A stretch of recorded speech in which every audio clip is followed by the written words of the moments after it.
Hi friends, ಎಲ್ಲರಿಗೂ ನಮಸ್ಕಾರಗಳು. ಕಸ್ತೂರಿ ರಶ್ಮಿ ಚಾನೆಲ್ಗೆ ಸ್ವಾಗತ. ನಾನಿವತ್ತು ನದಿ ನೀರಿನ ಮೀನು ಸಾರು ಮಾಡ್ತಾ ಇದ್ದೇನೆ. ಈ ಮಸಾಲೆಯನ್ನು ಎಲ್ಲ ಮೀನುಗಳಿಗೆ ಸಹ ಮಾಡಬಹುದು. ಬನ್ನಿ ಫ್ರೆಂಡ್ಸ್, ಈ ವಿಡಿಯೋವನ್ನು ಶುರು ಮಾಡುವ. ಅದಕ್ಕಿಂತ ಮೊದಲು ಯಾರೆಲ್ಲ ನನ್ನ ಚಾನಲನ್ನು ಇನ್ನೂ ಕೂಡ ಸಬ್ಸ್ಕ್ರೈಬ್ ಮಾಡದೆ ನೋಡ್ತಾ ಇದ್ದೀರೋ ಪ್ಲೀಸ್ ಸಬ್ಸ್ಕ್ರೈಬ್ ಮಾಡಿ ಮತ್ತು ವಿಡಿಯೋ ಇಷ್ಟವಾದರೆ ಲೈಕ್ ಮಾಡಿ ಮತ್ತು ಶೇರ್ ಮಾಡಿ.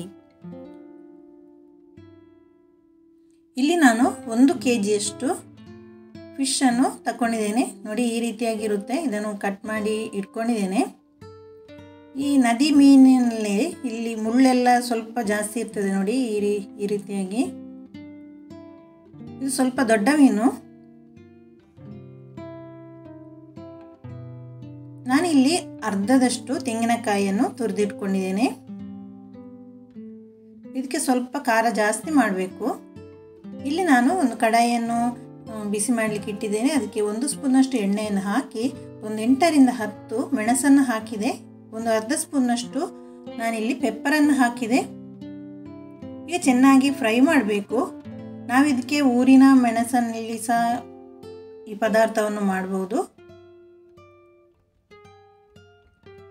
ಇಲ್ಲಿ ನಾನು 2 ಸ್ಪೂನ್ನಷ್ಟು ಕೊತ್ತಂಬರಿ ಬೀಜವನ್ನು ತಗೊಳ್ತಾ ಇದ್ದೇನೆ. ಅರ್ಧ ಸ್ಪೂನ್ನಷ್ಟು ಜೀರಿಗೆಯನ್ನು ಹಾಕಿದೆ. 1/4 ಸ್ಪೂನ್ನಷ್ಟು ಮೆಂತೆಯನ್ನು ಹಾಕಿದೆ. ಈಗ ನಾವು ಚೆನ್ನಾಗಿ ಫ್ರೈ ಮಾಡಬೇಕು. ಮೀನು ಸಾರಿಗೆ ನಾವು ಯಾವಾಗಲೂ ಮಸಾಲೆಯನ್ನು ಚೆನ್ನಾಗಿ ಫ್ರೈ ಮಾಡಬೇಕು. ಆವಾಗ ಸಾರು ತುಂಬ ಚೆನ್ನಾಗಿ ಆಗುತ್ತೆ. ಈಗ ಫ್ರೈ ಆಗಿದೆ ಫ್ರೆಂಡ್ಸ್, ಈಗ ಸಾಕು. ನಾನಿಲ್ಲಿ ಮಿಕ್ಸಿ ಜಾರನ್ನು ತಗೊಂಡಿದ್ದೇನೆ. ಅದಕ್ಕೀಗ ಮಸಾಲೆಯನ್ನು ಹಾಕ್ತಾ ಇದ್ದೇನೆ. ನಾವು ಇದನ್ನು ಗ್ರೈಂಡರಲ್ಲಿ ಸಹ ಕಡ್ದು ಮಾಡ್ಬೋದು. ತುಂಬಾ ಟೇಸ್ಟಿ ಆಗುತ್ತೆ.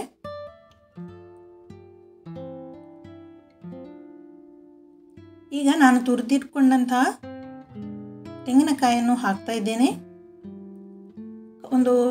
ಒಂದು ಟೀ ಸ್ಪೂನ್ನಷ್ಟು ಅರಿಶಿನವನ್ನು ಹಾಕಿದೆ. ಸ್ವಲ್ಪ ಹುಳಿಯನ್ನು ಹಾಕಿದೆ. ಒಂದು 3 ಬೆಳ್ಳುಳ್ಳಿಯನ್ನು ಹಾಕ್ತಾ ಇದ್ದೇನೆ. ಈಗ ನೀರನ್ನು ಹಾಕಿ ನಾವು ನೈಸಾಗಿ ಗ್ರೈಂಡ್ ಮಾಡಬೇಕು. ಈಗ ಗ್ರೈಂಡ್ ಆಗಿದೆ. ನಾನಿಲ್ಲಿ ಒಂದು ಪಾತ್ರೆಯನ್ನು ಗ್ಯಾಸ್ ಸ್ಟವಲ್ಲಿ ಇಟ್ಟಿದ್ದೇನೆ ಮೀನು ಮಾಡಲಿಕ್ಕೆ ಅಂತ. ಅದಕ್ಕೀಗ ಮಸಾಲೆಯನ್ನು ಹಾಕ್ತಾ ಇದ್ದೇನೆ. ನಮಗೆ ನೀರು ಎಷ್ಟು ದಪ್ಪ ಬೇಕು ಅಷ್ಟು ನಾವು ನೀರನ್ನು ಆ್ಯಡ್ ಮಾಡ್ಕೊಳ್ಬೋದು. ನಾನಿಲ್ಲಿ ಚಪ್ಪಟೆ ಆದಂಥ ಸ್ಪೂನನ್ನು ತಗೊಂಡಿದ್ದೇನೆ. ಮೀನಿಗೆ ಯಾವಾಗಲೂ ಈ ರೀತಿಯ ಸ್ಪೂನಲ್ಲಿ ನಾವು ಇದನ್ನು ಮೀನನ್ನು ಮಿಕ್ಸ್ ಮಾಡಬೇಕು. ನೋಡಿ, ಈಗ ನಮ್ಮ ಮಸಾಲೆ ಸರಿ ಹದಕ್ಕೆ ಬಂದಿದೆ. ಇಷ್ಟು ಸಾಕು.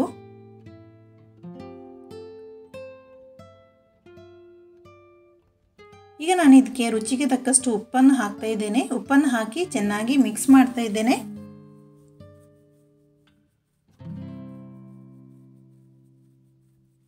ಈಗ ಇಲ್ಲಿ ನಾನು 2 ಹಸಿಮೆಣಸನ್ನು ಸಣ್ಣದಾಗಿ ಕಟ್ ಮಾಡಿ ಹಾಕಿದೆ. ಹಸಿಮೆಣಸನ್ನು ಹಾಕೋದ್ರಿಂದ ಟೇಸ್ಟ್ ತುಂಬಾ ಚೆನ್ನಾಗಿ ಆಗುತ್ತೆ.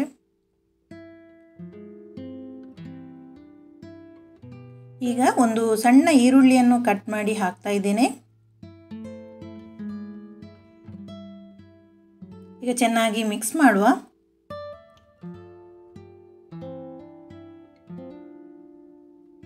ಈಗ ಮಿಕ್ಸ್ ಆಯಿತು. ಈಗ ನಾನು ಮುಚ್ಚಳವನ್ನು ಇಟ್ಟು ಒಂದು 5 ನಿಮಿಷ ಅದನ್ನು ಬೇಯಲಿಕ್ಕೆ ಬಿಡುವ. ಮಸಾಲೆ ಎಲ್ಲ ಚೆನ್ನಾಗಿ ಬೇಯಬೇಕು. ಈಗ ಚೆನ್ನಾಗಿ ಬೆಂದಿದೆ ಫ್ರೆಂಡ್ಸ್. ನಾನು ಮುಚ್ಚಳವನ್ನು ತೆಗೆದೆ. ಈಗ ನಾವು ಮೀನನ್ನು ಹಾಕುವ. ಒಂದೊಂದಾಗಿ ಮೀನನ್ನು ಹಾಕಬೇಕು. ಯಾಕೆಂದರೆ ಅದರ ಅಡಿಯಲ್ಲಿ ನೀರಿರುತ್ತಲ್ಲ, ಅದಕ್ಕೆ ಬೇಕಾಗಿ ಎಲ್ಲವನ್ನು ಹಾಕಿದರೆ ಅದು ನಮ್ಮ ಮೀನು ಸ್ಮೆಲ್ ಬರುತ್ತೆ ಆ ನೀರನ್ನೆಲ್ಲ ಆ್ಯಡ್ ಮಾಡೋದ್ರಿಂದ. ಅದಕ್ಕೆ ಒಂದೊಂದಾಗಿ ಮೀನನ್ನು ಹಾಕಿ ಈಗ ಮುಚ್ಚಳವನ್ನು ಇಟ್ಟು ನಾವು ಒಂದು 7 ರಿಂದ 8 ನಿಮಿಷ ಹಾಗೆಯೇ ಬೇಯಿಸುವ. ಈಗ ಒಂದು 5 ನಿಮಿಷ ಆಗಿದೆ. ನಾನು ಮುಚ್ಚಳವನ್ನು ತೆಗೆದು ಒಮ್ಮೆ ಈ ರೀತಿಯಾಗಿ ಮಿಕ್ಸ್ ಮಾಡಬೇಕು. ಮೀನು ಹುಡಿ ಹುಡಿ ಆಗುವುದಕ್ಕೆ ಈ ರೀತಿಯಾಗಿ ಮಾಡಿದರೆ ತುಂಬಾ ಒಳ್ಳೆಯದಾಗುತ್ತೆ. ನೋಡಿ ಎಷ್ಟು ಚೆನ್ನಾಗಿ ಬಂದಿದೆ. ಒಂದು ಸ್ವಲ್ಪ ಸಹ ಹುಡಿ ಆಗಲಿಲ್ಲ. ಈಗ ಮುಚ್ಚಳವನ್ನು ಇಟ್ಟು ಒಂದು 2 ನಿಮಿಷ ಬೇಯಿಸುವ.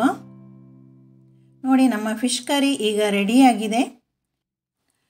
ಈಗ ನಾನು ಸರ್ವ್ ಮಾಡ್ತಾ ಇದ್ದೇನೆ. ಮೀನನ್ನು ತಿನ್ನುವುದು ನಮ್ಮ ಆರೋಗ್ಯಕ್ಕೆ ತುಂಬಾ ಒಳ್ಳೆಯದು.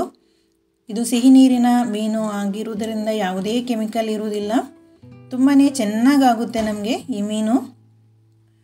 ಇದನ್ನು ಸ್ವಲ್ಪ ನಾವು ಖಾರ ಸ್ವಲ್ಪ ಜಾಸ್ತಿ ಮಾಡಬೇಕಾಗುತ್ತೆ. ಅದು ಸ್ವಲ್ಪ ಸಪ್ಪೆ ಇರುತ್ತೆ ಈ ಮೀನು, ಅದಕ್ಕೆ ಬೇಕಾಗಿ. ಫ್ರೆಂಡ್ಸ್, ಇವತ್ತು ನಾನು ಮಾಡಿದಂಥ ಈ ಸಿಹಿ ನೀರಿನ ಮೀನಿನ ರೆಸಿಪಿ ನಿಮಗೆ ಇಷ್ಟವಾದರೆ ಪ್ಲೀಸ್ ಲೈಕ್ ಮಾಡಿ ಮತ್ತು ಶೇರ್ ಮಾಡಿ ಮತ್ತು ಚಾನಲನ್ನು ಸಬ್ಸ್ಕ್ರೈಬ್ ಮಾಡಿ. Thank you for watching. Bye.